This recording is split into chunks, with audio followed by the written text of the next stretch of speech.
session. Myself, Professor Dr. P. Selvam. I am working in Vinaga Missions Kirpanada Warrior Engineering College. It is a constituent college of Vinaga Missions Research Foundation, VMKVEC University.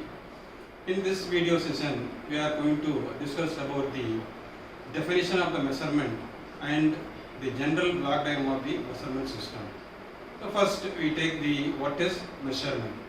So measurement is nothing but which is we are going to measure the unknown quantity by comparing with the standard values.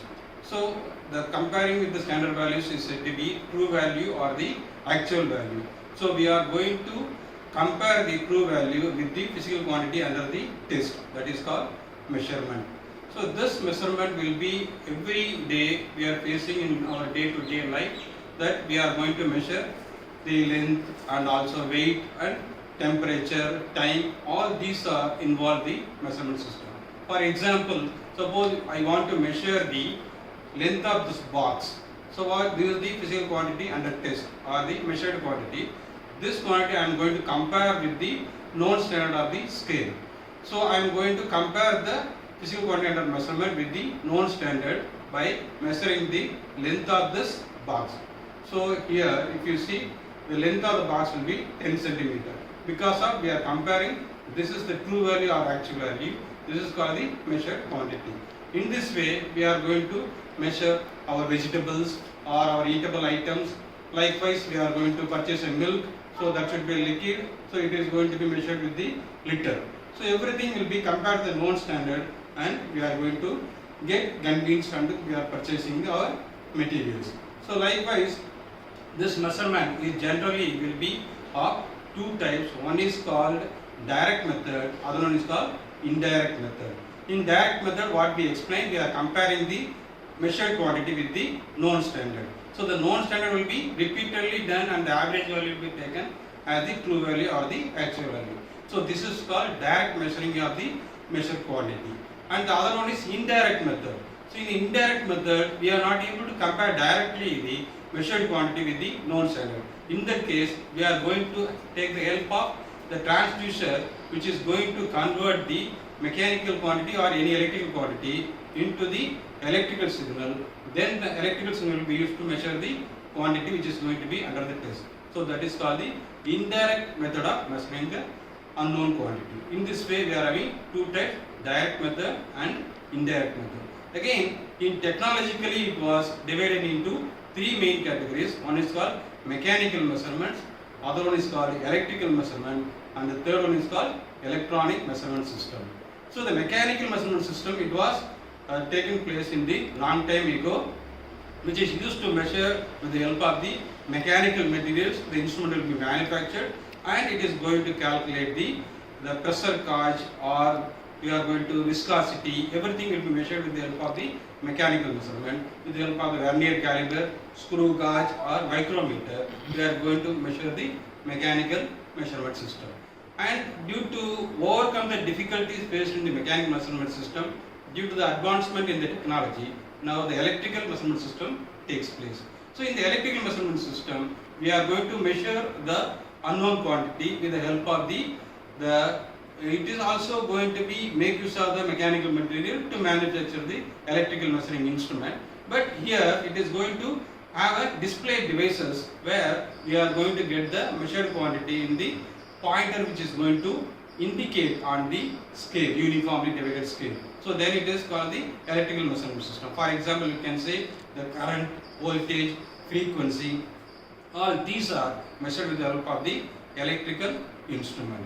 Then again, in the electrical instrument, when you measure the data from the display devices, there may be possibility of some kind of error. The instrument operator will be committing that mistake. So in order to overcome these kind of difficulties, then we are going to go with the technological advancement. The electronic measurement system arises. In the electronic measurement system, they are having the advancement of using the digital signals.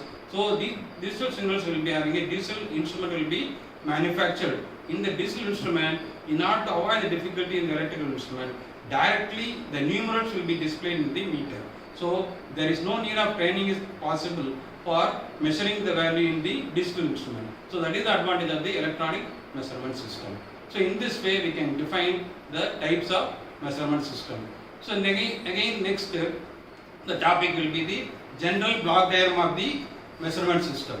So here we are going to have the 5 blocks we discussed. So the direct method, indirect method, then we discussed about mechanical measurement, electrical measurement, and then electronic measurement system. So this is the general block diagram of the measurement system. So here we are going to have 5 main blocks for constructing the general block diagram of the measurement system. The first one is said to be primary sensing element, and the second one is said to be the variable conversion element, and the third one will be the variable manipulation element, and the fourth one is data transmission system, and then finally we are having data presentation system.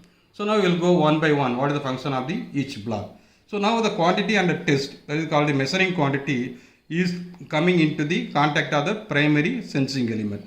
So this is first the measuring quantity will be detected by the primary sensing element, where here this quantity, it may be of any form, mechanical, electrical, or any other form. So that quantity has to be converted into electrical form. So here we are going to have a transducer. So the function of the transducer is nothing but it is going to convert the one form of energy into the other form of energy, is called transducer. But in our electrical equipment or measurement system, we are going to limit the transducer to convert only any kind of quantity should be converted into electrical form. So that is the transducer we are going to adopt here for the primary sensing element. So it converts the input to the electrical signal. So the output of the primary sensing element will be the electrical signal. So that is given to the variable conversion element.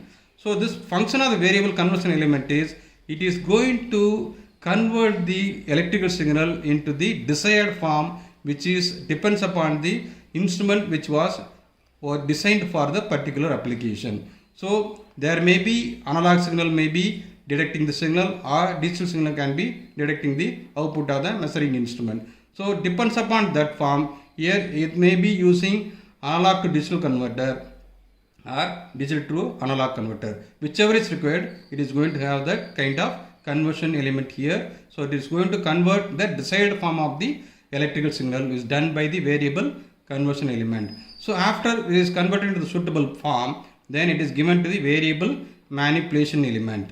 So where the converted element has to be manipulated with the help of this variable manipulation element. Why this manipulation takes place?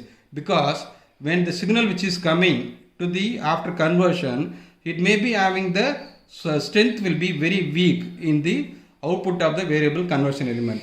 So in order to raise the strength of the signal by preserving the original content, we are going to use the variable manipulation element. For example, what we are doing in amplifier, the voice signal is very low in strength. Then by preserving that voice signal, we are going to multiply with the gain so that signal strength will be increased enormously. The same thing takes place in the variable manipulation element. By preserving the original content, we are raising the strength of the signal in the variable manipulation element.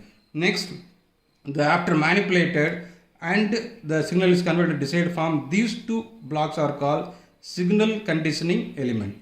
And then after the signal is conditioned, then it is going to given to the data transmission system.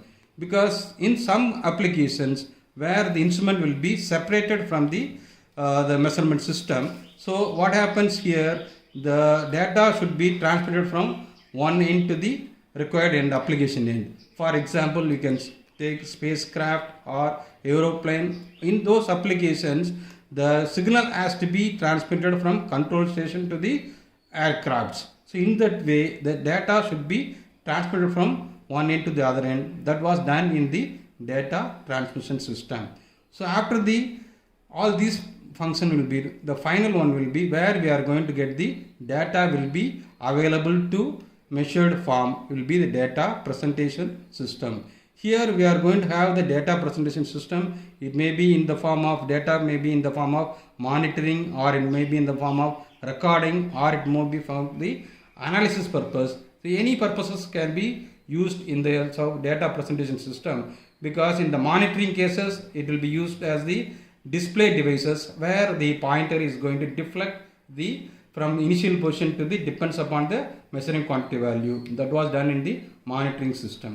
In the case of recording function, the data will be recorded with the help of the magnetic tape recorder or CRT, and in those kind of recording devices, the data will be recorded for the future application purpose.